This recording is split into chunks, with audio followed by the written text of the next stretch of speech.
alcohol, tobacco, firearms.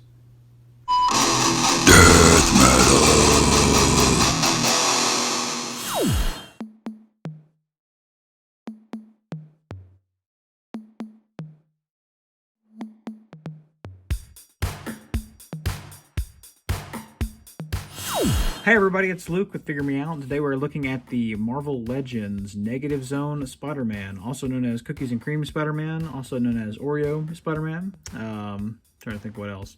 There's also Negative Zone Pizza, so that's kind of interesting. But taking a look at the packaging, it's this classic 90s, hella 90s packaging. Love that. It's pretty cool. Hate to tear it open though, but I gotta get that figure inside, so we're gonna have to do it. Taking a look at the back here, and we have a nice read up on Spider-Man. Talks about the Negative Zone suit. If you want to read up on that, you don't know what that is, go ahead and give it a pause right now, and you can do that. But just the attention to detail here, that looks a lot like that 90s Toy Biz packaging. No 1-800 number there at the bottom to call, like with the Toy Biz stuff. But I'll forgive them for that, because I wouldn't want me calling them either. Anyway, let's go ahead and take this thing out of the package, and we'll take a look at the figure that we have inside. And here he is out of the package, and we got some things to talk about here. The last review I did was of the Cyborg Spider-Man, and I gotta say, that was one of the better Spider-Man figures I think I've ever looked at from Hasbro. This might be one of the worst, and I hate saying that because I like the aesthetic. First off though, let's talk about some accessories before we get too far into that. We get the fist hands in the package. We also get 2 whipping hands, so that's fine. Those are in solid black. And we get 2 wall crawly hands, which I feel like if you're going to make a Spider-Man figure, that's the hands you want. Whipping, fist, wall crawly. You get those 3 in there, you're pretty much set. We also get the Negative Zone pizza slice, which is just that same pizza that we've seen before in black and white. And that looks kind of gross. So, talking about the figure himself, aesthetically, first off, I think the aesthetics on this are pretty good. I think a lot of that's due to the fact that the white is generally cast in white, the black's generally cast in black, and then the overlays don't look too terrible. So just kind of getting a closer up shot here. One thing, they did put the knots on the inside, those are black. That's kind of unavoidable, I think, at this point.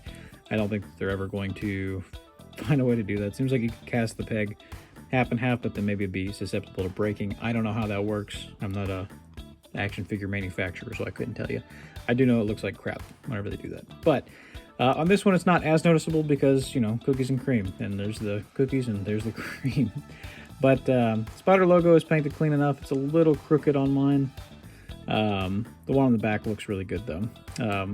Printed stuff on the back of the leg. Not a huge fan of that, but it's there. And as you can see at the bottom of the arms, you don't get too much of that. Normally where they paint white over black, it looks really terrible. It doesn't look too bad here. They did a pretty good job blending it in. I think it looks all right. So aesthetically, yeah, you know, it's the Negative Zone suit Spider-Man. If you like that look for him, you're probably going to like it aesthetically. Talking about the rest of it though, and here's where it starts to fall apart. So a little behind the scenes, whenever I take these things out of the package, I usually pose them around. If they've got any stiff joints, I'll heat those up before I get into the review. That way, you know, if anything is off, I'm not sitting there like breaking it during the review, and I'm not trying to force it or anything. Typically is what I do. Now, whenever I went to go do the ab crunch on this guy, I was like, oh, it's kind of tight. Not too bad, though. And I pushed it forward, and whenever I did, I don't know if you can see that or not, but the torso split open. As soon as I started to do the ab crunch, the torso split open. And whenever I go back, same thing, in the opposite direction. It's like it never got glued down, and it is super tight. Also, whenever you look up in there, he's got a giant gaping hole in his chest, and that looks really bad. Like, it doesn't curl up over the top like it normally should. Like, it's just bad. And it's not even getting like a click out of the detents. It's literally just splitting open whenever I do that. So, boo on that. That is not good at all. Other than that, though, the rest of it just really tight joints, which is not necessarily a bad thing. But it can be kind of difficult whenever you're trying to pose around and things. Some of these joints are pretty stiff on that. But that was my big thing, was that torso splitting open. The quality on that, it's just not great. But anyway, other than that, though, that and the tight joints, haven't really had a whole lot of issues with it. So let's talk about some articulation here. And Spider-Man can look up a pretty good amount. He can look down also a pretty good amount. You get side to side, and then you also get the smallest amount of pivot. Not really much at all there. Shoulders go out to the side right at about 90. They do a full rotation. You do get a butterfly. It comes forward a little bit, it goes back a little bit. Not the most range in the world. but it'll do. Bicep swivel, double jointed elbow comes in all the way, so that's nice. All the wrists are hinged to go down and up. So no up and down, just side to side, I guess is what you call that. Waist swivel, we already saw the ab crunch, but again, I can get about 1 click forward and then I click back, but that breaks the figure whenever I do that, so I'm going to try and avoid doing that in the future. Thigh swivel is pretty good.